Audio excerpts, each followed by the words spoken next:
Thanks for having me today. Hey, do you know why skeletons don't like spicy food? Because they don't have the stomach for it. Do you know who won the skeleton beauty contest? Nobody! Get it? Nobody! Mike Comtech coming to you here with another video. This is part 5 of the 3-foot dancing skeleton completed.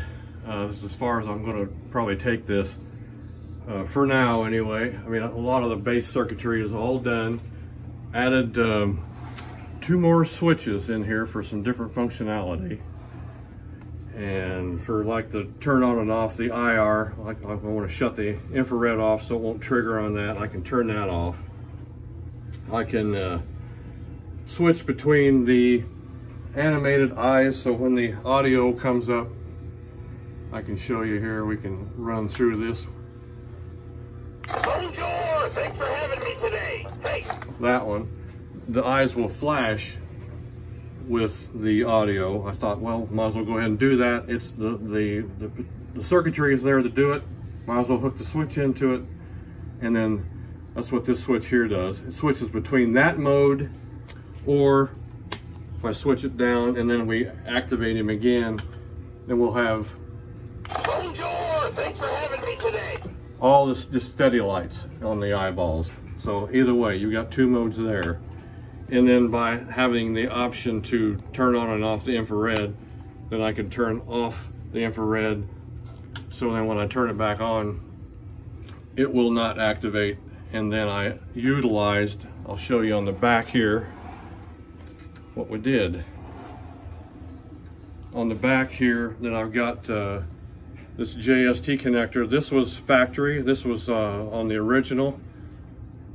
And that way, if you hit the try me button, that's basically what this is doing. So I wired that in because I basically are shorting the pins on that IR sensor, the red and the yellow.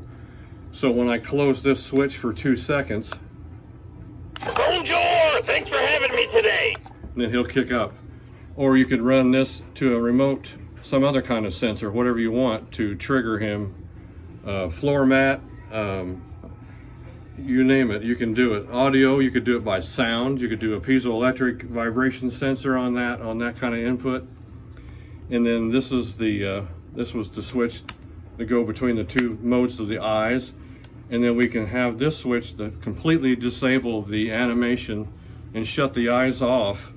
And if I flip it up this way, then it will just run continually. So let's make sure IR is off. So if I turn it on, then we can throw this switch and then he'll just run no audio, no eyes, and just run the animation that way, just run that totally. So it gives me a little more options that way. And then of course we have the speed control and the volume pot up here. These will be covered because if I put a cape over that, put a cape on him or something, that would be covered. Right now, this is going to be more or less a proof of concept. What you can do potentially with these circuits, what you can potentially do and utilize these in maybe your project. You don't have to necessarily put it in this particular skeleton or anything. You can use this type of technology in other props. I mean, it just depends on what you want to do. And just more versatility that way. And then, so it all worked out. I actually got it all to fit in there. So the volume control is over here, so I can vary the volume from really loud to hardly anything. I like to turn it down, or you can just turn the pot all the way down and then it will completely shut the audio clear off. Like I could dial the speed control all the way down and then flip that switch and just have him do this if I wanted to, you know, and then nothing will happen here, and then I can throw the IR. Bonjour! Thanks for having me today. Hey, do you know why skeletons don't like spicy food? And then you can have it activate when you make a movement in the front. And the sensitivity on that sensor is about 4 feet. Usually I can get it to kick up. So it's pretty sensitive. And this was the little IR sensor that came with that audio board. And then this is the the 555 timer. This is the digital, actually the pulse generator. And then this is my relay circuit here that kicks up the main motor and supplies power to here unless I have it in the all-time flash mode. This is the PWM speed control for the animation part.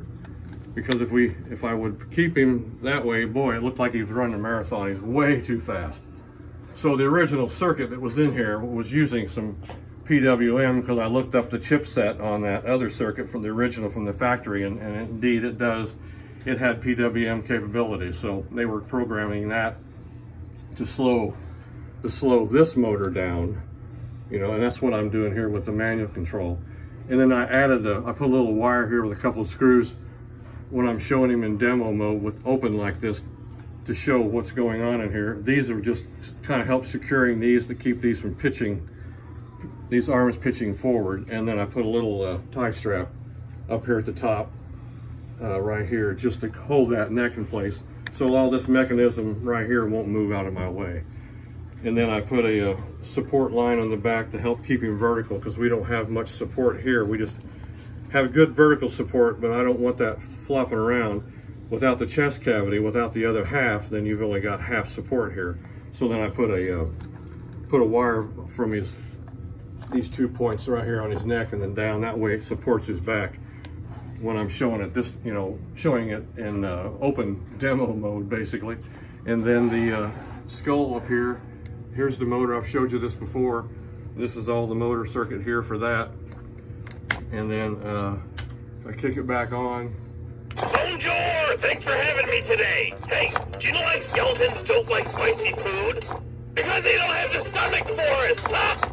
Okay, so anyway, and I uploaded a couple of new files on there too. And so, I mean, I've got a 32 gig SD card in that audio board.